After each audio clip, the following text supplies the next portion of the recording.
Hello everyone, I'm Iulia and today's blog is No Driver, No Problem.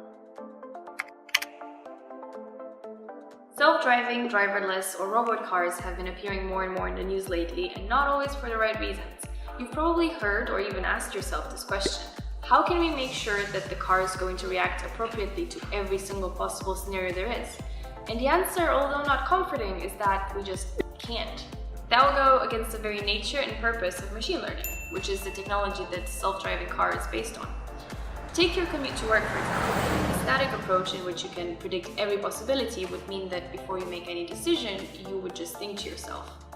If it's a Thursday afternoon, the light is at 65% intensity, there's 7 cars before you, one of them is red, there's no sand on the road, then you can take the curve at a speed of less than 4% of your full power of the car, and then take another right, and then be careful for the pile of water that you might have observed in the previous sentence.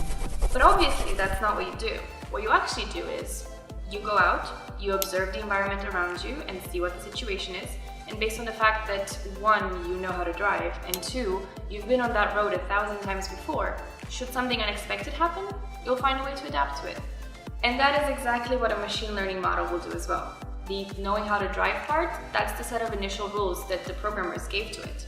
And the experience it would get over time, that's just little habits that it makes based on what was successful and what didn't go as well in the past. And that's what an autonomous car would also do. Much like a human, it first observes the environment using GPS, infrared, light, computer vision, or any other technique.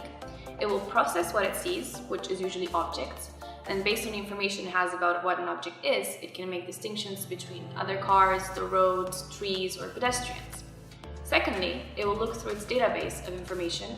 The How to Drive 101 would be a set of rules. The experience it has would also play in, and then it will decide what to do, which might be to avoid other cars, for example. Now, while all autonomous cars are based on machine learning, and those are the principles of machine learning, every single manufacturer or even model can have a slightly different implementation of it. That means that not all autonomous cars are created equal. In fact, there are as many as 6 different recognized levels of automation that a car can have. And yet today, even level 3 is extremely rare. So really, all the existential debates about risks and benefits of self-driving cars are more about the possibility of what self-driving cars would become, not really so much about what's actually on the streets today. So that leaves some times for laws, regulations, and even people's opinions to catch up with the technology. So, welcome to the future, in actually a few years from now. Thanks for watching, and if you want to know more, read the blog.